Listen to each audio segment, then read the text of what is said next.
ہوتا کیا ہے کہ جب انسان دنیا میں مشغول ہوتا ہے، چاہے وہ جائز کاموں میں مشغول ہو، تو وہ مشغولیت بعض اوقات انسان کو منہمک کر دیتی ہے، اتنا منہمک کر دیتی ہے کہ فرائض سے غافل کر دیتی ہے۔ نتیجہ ہے کہ فرائض کا مطالبہ ہو رہا ہے اور اس میں تاخیر کر دی، اس میں تعویق ڈال دی، اس کو ٹلا دیا۔ بس یہی ہے امتحان کا موقع۔ یہ جو تاخیر یا تعویق یا ٹلانے کی بات ہوتی ہے وہ نفسانی سستی کی وجہ سے۔ نماز کا وقت آ گیا، لیٹے ہوئے ہیں اور نماز کا وقت آ گیا، اب سستی آ گئی کہ بھئی طبیعت میں سستی ہے، اٹھا نہیں جا رہا۔ اب یہی ہے بس امتحان کہ آیا اس سستی کے مطالبے کو مانے یا اللہ کے مطالبے کو مانے۔ بات چیت ہو رہی ہے، مزہ آ رہا ہے، گپ شپ ہو رہی ہے اور اس گپ شپ کے اندر دل لگا ہوا ہے، لطف آ رہا ہے، دوستوں کے ساتھ بیٹھے ہیں، نماز کا وقت آ گیا۔ اب اس وقت یہ گپ شپ کے جو چلی تھی وہ انسان کو کھینچتی ہے کہ بھئی مزہ آ رہا ہے، ذرا چلو تھوڑی دیر رک جاؤ اور تھوڑا سا آگے بڑھ جائیں اس میں، پھر بعد نماز پڑھ لیں گے بعد، یہ سستی پیدا ہو اور اس لذت کے اندر انسان محو ہونے لگا۔ بس یہی موقع ہے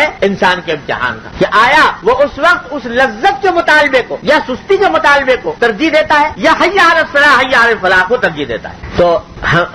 ہم کمزور لوگ اس سستی والے مطالبے کو ترجیح دے دیتے، لذت والے مطالبے کو ترجیح دے دیتے حی علی الصلاح حی علی الفلاح کے مطالبے کے مقابلے میں۔ تو حضرت فرماتے ہیں، حضرت حکیم الامت صلی اللہ علیہ وسلم کہ بس اس کا علاج ایک ہی ہے، وہ یہ کہ سستی جو آ رہی ہے اس کا مقابلہ کریں، اس کے آگے ہتھیار نہ ڈالیں، طے کر لے کہ دل پر آرے ہی کیوں نہ چل جائیں، کتنی مشقت کیوں نہ ہو جائے، لیکن اس سستی کے مطالبے پر عمل نہیں کروں گا، حی علی الصلاح حی علی الفلاح کے مطالبے پر عمل کروں۔ تو فرماتے ہیں اس کا علاج اس کے سوا کچھ نہیں کہ آدمی اس وقت ایک جھٹکا دے اپنے ذہن کو، اپنے دل کو، اپنے جسم کو، اور جھٹکا دے کے کھڑا ہو جائے کہ نہیں جاؤں گا، اسی کام کے لیے جاؤں۔ کہتے ہیں اس کے سوا کوئی علاج نہیں۔ بعض لوگ کہتے ہیں کہ صاحب کیا کریں، سستی آتی ہے تو شیخ کے پاس جا کے کہتے ہیں کہ کوئی ایسی نظر ڈالو کہ نظر ڈالنے سے دل کی دنیا بدل جائے، یا سینے سے اس طرح لگاؤ کہ وہ سینہ جو ہے وہ اس سے انوار جو ہے منتقل ہو جائیں اور اس کے نتیجے میں یہ سستی دور ہو جائے۔ خوب یاد رکھو، اگر اس طرح کام چلا کرتا تو کوئی دنیا میں کافر نہ ہوتا، کوئی فاسق و فاجر نہ ہوتا۔ حضور اقدس صلی اللہ علیہ وسلم سے زیادہ